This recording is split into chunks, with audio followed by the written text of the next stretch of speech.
Who doesn't love Kickstarter? I know I do. Just over the last year to year and a half, there have been so many success stories, I can't even count them all. Let's see, what do we have? We have the Ouya, of course, the leader in the home gaming console market.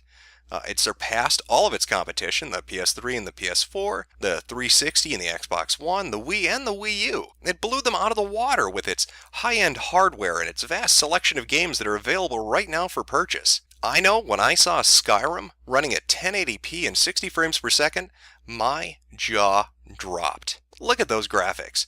I don't even think a high-end PC could handle them. There's magic in that little box, I tell you. And in 5 years, if we're lucky, fingers crossed, we'll all be waiting for that midnight launch of the Ouya Tuya. And let's not forget about Anita. Why, I have my box set collection of her DVDs sitting right next to me. It's a place of honor. I want it within reach so I can watch it at any time. All 18 episodes, 9 hours of content, and it was delivered so punctually. 3 months after she got that money, she had all that done. That is such determination and hard work. That was $160,000 well spent. So I'm sure you could imagine the excitement people felt when a certain spiritual successor to a franchise that's been beloved for many years was announced on Kickstarter. I mean, just look at this pitch. 稲船刑事です。23年間カプコンにいて、鬼武者、デッドライジング、そしてロックマンなど数多くのゲームを手掛けてきました。新しいコンセプトのプロジェクトを考えています。皆さんの力が必要です。ぜひ一緒に作りましょう。Well, holy fucking shit. It's Kenji Inafune in the flesh. And he's offering the fans a direct opportunity to do something they've always wanted, something they've been clamoring for years. No longer will they have to suffer the abuses of Capcom, who mocks them and derides them and treats them terribly. After the debacle that was Mega Man Legends 3 being cancelled, after all those titles they had been looking forward to in this universe had been essentially put on indefinite hiatus, and especially after that abysmal iPad game that was basically a slap in the face to every Mega Man lover that ever existed.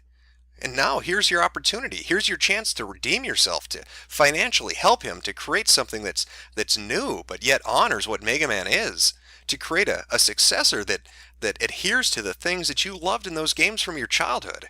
I mean, who wouldn't jump at this opportunity? Well, that's exactly what the fans did. If we take a look at the Kickstarter page here, you'll see that the initial asking price was $900,000. That's what Inafune was asking for to create this new IP, Mighty Number 9. Well, they blew it out of the water. They surpassed that number as far as you could and got to $3.8 million. And that $3.8 million is going to be stretched. In fact, if you look at the goals that are listed, you've got extra stages, you've got versions for Macs and Linux, you've got PS3 and 360 and the Wii U, the PS4 and the Xbox One.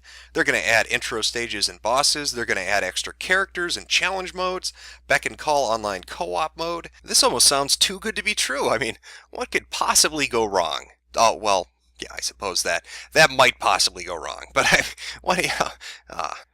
this happens to be a particular post from people in the backer section. When you give money to a Kickstarter, you're allowed to comment about it. And there was conversations going on, different input from different backers, and this happens to be from somebody named Dina, who had to say this. I have to join my voice with Lonnie's. As someone who cares about gender representation in games, please make Call a playable character, or even better, make Beck a female bot altogether. It shouldn't and won't affect gameplay. I started on Mighty Number 9 fan art myself as a way to promote this Kickstarter and express my wish. We'll post the final soon. And of course on the right you have the picture she drew from her Twitter right there. That's the URL, the Petite Mistress one. This is her artwork, her take on the character as a female bot. And this is pretty much where things started to go to shit. Now, of course, people giving different input doesn't really affect development. It doesn't really affect the company. I mean, after all, these are just people donating money. It's not like she has a job with them or, oh, fuck. Well, you know what? Maybe it's not that bad. Community manager, right? Artist is, it's kind of vague. It's not like she's designing the robot. Damn it! She's designing the robots. Why not? Of course. Of course. And this is where the story gets fun. Now there's been a shitstorm that's developed over the last 24 hours or so around this particular person and their input into the game design and their interaction with the community and the company. Now, Dina did get the job. She was hired to work at Concept. She's a community manager. She actually lives in Japan. She's bilingual. You'd say, oh, well, she's qualified. What is the problem with that? Well, it has to do with who Dina is and the potential agenda that she might be pushing.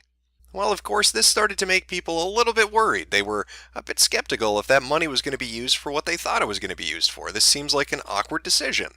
Of course, as people are prone to do, and when I say people, I mean fucking retards, there were those that said, oh, you're over-exaggerating. You people are just getting whipped up over nothing. She's simply a community manager and nothing else. Well, as we've seen from the screen cap from her Twitter, that's not true. She is part of the design team. She's an artist working at the company, so she's more than just a community manager. Well, once again, those fucking retards decided, hey, you know what, we're still going to be detractors and give you shit. Just because she's an artist at the company, just because she's a community manager, that doesn't mean anything. It's not like she's got some crazy feminist social justice agenda. You're just over-exaggerating. Except for all the tweets about rape, about feminist frequency in her videos, about Bayonetta doing slutty poses in her trailers, about non-exploitive female characters and, how great Beyond Two Souls is. And yet still, this wasn't enough. White knights are compelled to continue being retarded. And so they fell back even more, but they still wouldn't completely budge. Right? Okay, so maybe she's a feminist, but she's not one of those crazy feminists. It's not like she's talking about preferred pronoun. Wait, yes she is. People began digging through her Twitter, and what do you know? Preferred pronouns. And of course it's from Sweden. Why wouldn't it be? Anytime the shit pops up, Sweden is somehow related. I don't know why that is. Maybe they're on some kind of geographic fucking ley line for sexual equality. Maybe John Money, his birth was heralded in by a fucking constellation over Sweden, some kind of fucking prophetic sign. Yet still, this wasn't enough. No, they backed from the position a little bit, but they wouldn't budge very much. Sure, they'd been proven wrong that she was more than just a community manager. Sure, she appears to be a feminist. And sure, she appears to be a crazy fucking social justice warrior Tumblrette. But that's still not enough. Why would they be upset? I mean, who cares? As long as she's a Mega Man fan who's played Mega Man games, there's not. Oh, wait. That's right. She hasn't played Mega Man games. The person on the project about the spiritual successor to Mega Man, who's the community manager between the people who gave money to the project and the actual developers, a person who's working as an artist at this company, doesn't really play Mega Man all that much. Never really a Mega Man player, but I do like 2D games, and my friends BF are working on it, so I support it. So as you might imagine, this of course really started to worry people. I mean, here we have somebody who appeared on the Kickstarter and started saying things like, oh, we should start swapping genders and we need a strong woman, a female protagonist. Swap those genders. Drop those pronouns. Who suddenly is now working at the company and they're possibly even designing the robots in the actual game. And then add on top of that they're a feminist and that they're talking about crazy-ass Tumblrette shit. And then the icing on the cake, right?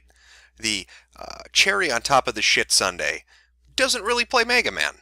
So again, you could possibly imagine why that might freak out people a little bit, especially after they gave money to this project. Now this is the part where it really starts to pick up steam. Again, these conversations were taking place on a website, but of course there's also Concept's Mighty No. 9 website itself, which happens to have a forum section. So if you were a backer, if you gave money, you have access to the forum section. That's how you get into it.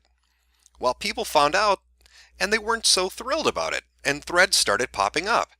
Now again, Dina is the community manager, so guess who gets to respond to the threads about this? Dina. What is that response?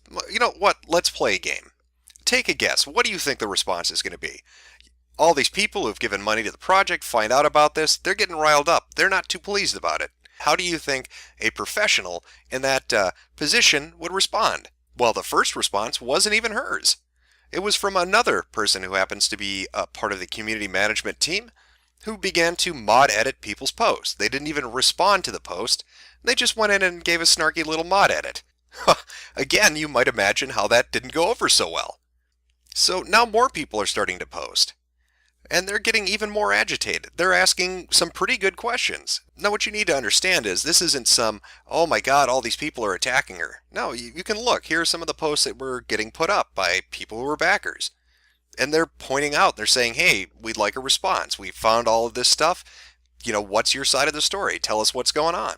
Now, at this point, it might be a good idea to take a small break from this, right? As you can see, all the people on the forums are starting to ask questions, but let's find out who Dina is. How did she put herself forward to this community? How did she introduce herself to the backers themselves? Well, she accomplished this with a post on the website itself under There's No I in Community in the news section. And I'm just going to read this to you. This is her first introduction to them. Mighty Beckers, it's a true pleasure to meet you. Thank you for embracing me as your new community overlord. Now kneel before me, lesser mighty Nos. Moo ha ha ha ha. Just kidding. Smiley emoticon.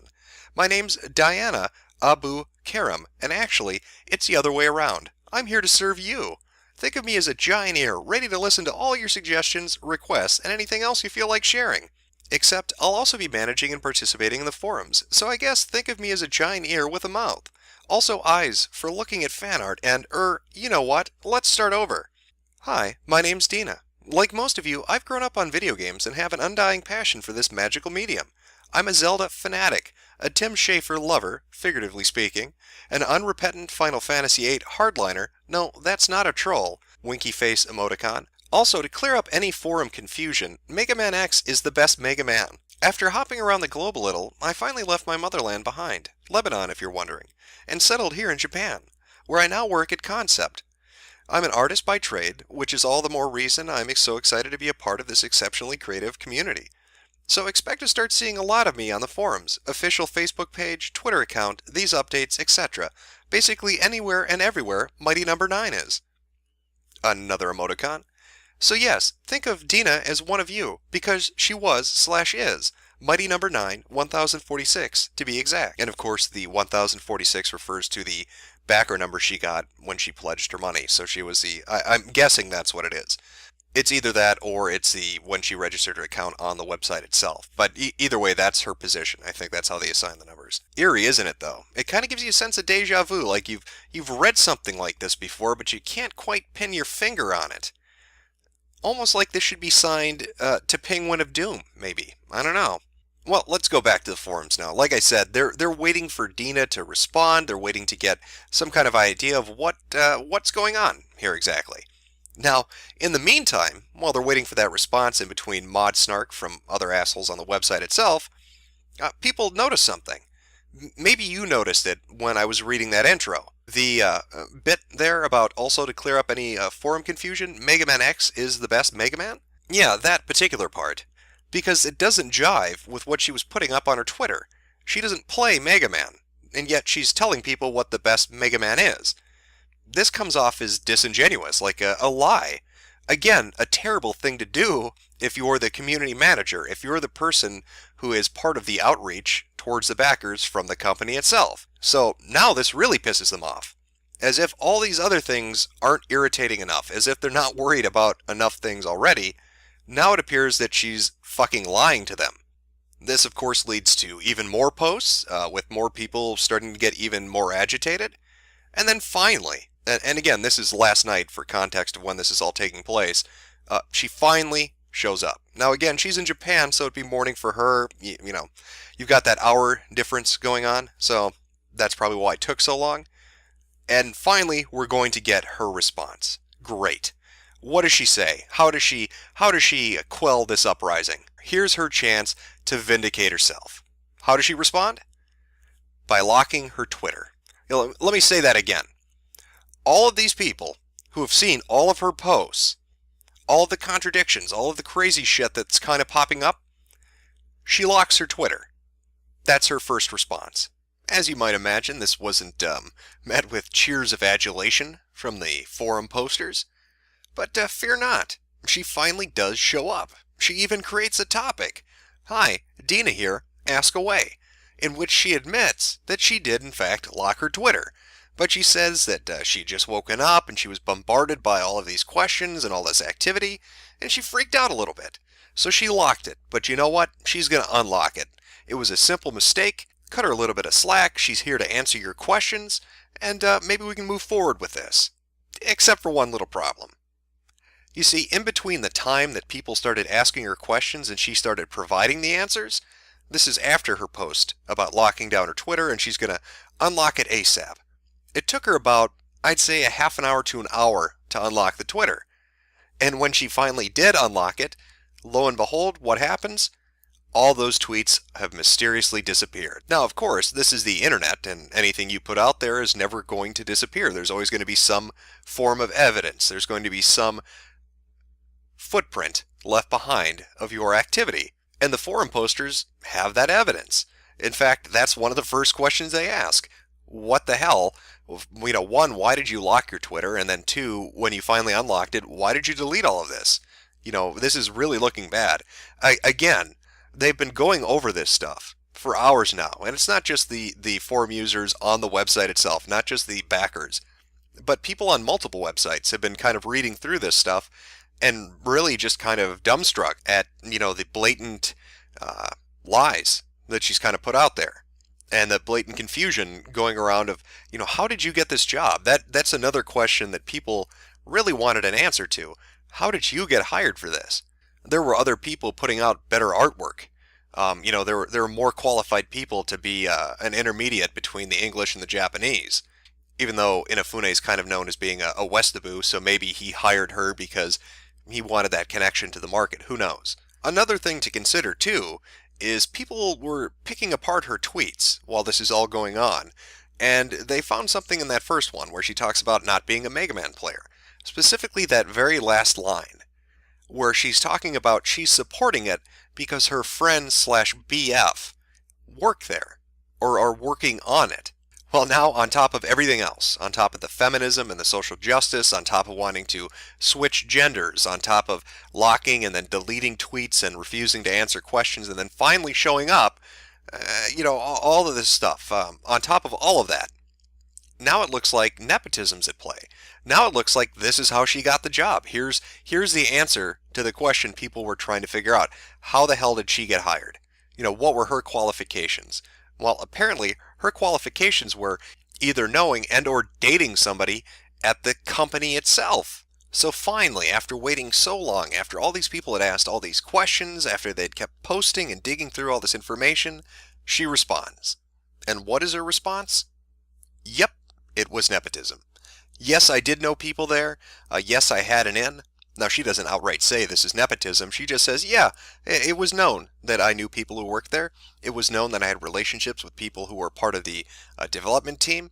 And that got my foot in the door. And it's not a big deal. We all joke about it. Yuck, yuck. It's fucking funny. And there's also one other post where she details taking down the tweets because she wanted to, as she put it, create a division between her personal and professional life. And that was one of the steps involved in doing it.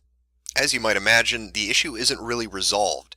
People are still left with kind of a bitter taste in their mouth because when you look at this situation, what do you have? There are a lot of weird things going on here. The very first introduction to this person, right, to Dina, was her post on the backer portion of the Kickstarter, where she said this is how she felt and they should really change it. Now ask yourself, why should you even put that up on the Kickstarter? I mean, why even go through those motions? She already knows people at the company. So why is she pretending like she doesn't have a direct input into the development team? She does. It's almost like she's trying to garner sympathy or garner attention from the public to try to build up some kind of persona that she can use later on. And here's a person who admits they don't play Mega Man, they weren't a Mega Man fan. Now they backpedal a little bit and say, oh, well, I didn't play the classic Mega Mans, I only played Mega Man X. So then when you said Mega Man X is the best game, what you really meant was it's the only one you've ever fucking played. This is a person who was first introduced to everybody as pushing forward this idea of we need to change the genders, we need to get a strong woman in there. But as we come to find out, she knows people on the development team that got her job there. She had tweets talking about social justice stuff, and now they're, conveniently gone. But that's because she wants to separate the personal and professional.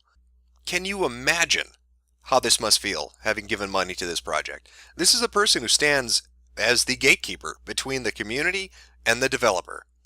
And she's already been caught lying and fudging the truth and, refusing to answer things and deleting embarrassing things and just stalling for time and, trying to play it off like it's not a big deal and everything's okay and we're all relaxed and you guys, just need to calm it down. Just bring it down just a tad. So where this goes from now, I can't really say. This all just developed last night. Will it die down? Will it continue? Who knows? I have a feeling this is going to be a point of contention for quite some time to come. And on the one hand, I feel really bad for these people. They gave a lot of money, $3.8 million, and all they wanted, the only thing they asked for, was a successor to Mega Man. They just wanted a game to play. And now it seems like somebody with an agenda, somebody with an idea they want to push, is now in a position where they can get in between that dream, that desire of the community, and its realization in the hands of the actual developer of it. That's on the one hand. On the other hand, they should have listened. He tried to warn them. This is the future they chose. Deal with it. You wanna know why?